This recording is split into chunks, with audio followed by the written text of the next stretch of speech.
সুপ্রিয় দর্শক মণ্ডলী, আজকে আমাদের বিশেষ প্রতিবেদনে রয়েছে টাঙ্গাইলের মধুপুরের লেবু চাষ প্রকল্প। সেখানে রয়েছেন আমাদের বিশেষ প্রতিনিধি মাহির সরোয়ার রুবেল। হ্যালো মাহির। হ্যালো। হ্যাঁ মাহির, আপনি কি আমাকে শুনতে পাচ্ছেন? হ্যালো। জি, বাশার হাবিব, মিস্টার বাশার হাবিব, আমি আপনাকে শুনতে পাচ্ছি। আপনি আমাদের লেবু চাষ সম্পর্কে বলেন বিস্তারিত আজকে। জি, ধন্যবাদ দর্শক মণ্ডলী। আমরা আজকে টাঙ্গাইলের মধুপুরের একটি লেবু বাগানে আছি।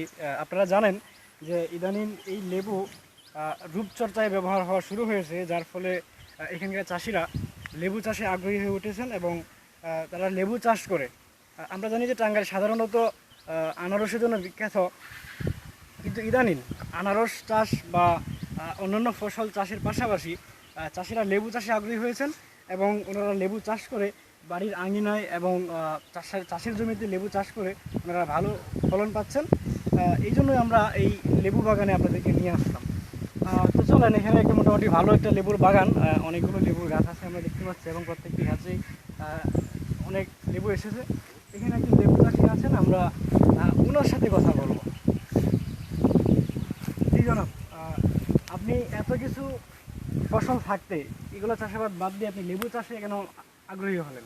আসলে ইদানিং আমরা দেখতে পাচ্ছি যে রূপচর্চার জন্য লেবু অধিক পরিমাণে ব্যবহার করা হচ্ছে, যার জন্য আমরা অন্যান্য ফসল বাদ দিয়ে লেবু চাষে আগ্রহী। আচ্ছা, এই লেবুর চাহিদা কি সবসময় একই রকম থাকে? যদি রূপচর্চার জন্য লেবু বেশি ব্যবহার করা হয় তখন লেবুর চাহিদা মোটামুটি ভালোই থাকে। আর হচ্ছে যে আপনারা এই বাজারকে ধরে রাখার জন্য বা বাজারের চাহিদা বাড়বে কিভাবে হলে বা কিভাবে হলে আপনারা লাভবান হবেন বলে মনে করেন? রূপচর্চায় ছেলেদের পাশাপাশি যদি মেয়েরাও মেকআপের পরিবর্তে এই লেবু ব্যবহার করে তাহলে মনে হয় যে দামটাও ভালো পাওয়া যাবে আর লাভবান হওয়া যাবে।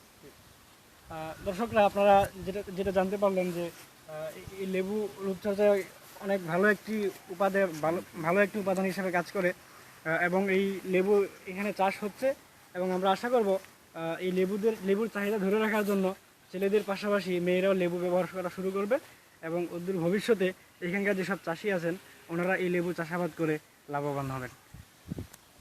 দর্শক মণ্ডলী, আমরা আরেকটা বিষয় লক্ষ্য করলাম যে এখানকার লেবুগুলি মানে খুবই ভালো এবং দেখেন যে খুবই চকচকে এবং তেলতেলে। এর একমাত্র কারণ হচ্ছে এই লেবু চাষে রাসায়নিক ব্যবহার করা হয় না। এখানকার চাষিরা প্রাকৃতিক যে জৈব সার আছে সেগুলো ব্যবহার করেন। বিশেষ করে এই যে গরুর গোবর, এগুলো নিয়মিতভাবে ব্যবহার করা হয়। এরপরে হাঁস মুরগির বিষটা এগুলো গাছের গোড়ায় দেওয়া হয় এবং সেই সাথে ছাগলের নাদা এগুলো ব্যবহার করা হয়, যার ফলে এইগুলো দিয়ে উৎপাদিত প্রাকৃতিক জৈব সার দিয়ে উৎপাদিত লেবু, এই লেবু আপনার শরীরচর্চায় খুবই ভালো উপকার আনবে এবং আপনার এই লেবু যেরকম তেল দিলে আপনার চেহারাকে সেরকম তেল দিলে এবং উজ্জ্বল করবে। এই জন্য আপনাদের প্রতি অনুরোধ থাকবে আপনারা টাঙ্গাইলের মধুপুরের এইসব লেবু ব্যবহার করবেন রূপচর্চার ক্ষেত্রে। আমাদের এই প্রতিবেদন দেখার জন্য ধন্যবাদ। পরবর্তী অনুষ্ঠান দেখার আমন্ত্রণ জানিয়ে এখানেই শেষ করছি। আল্লাহ হাফেজ।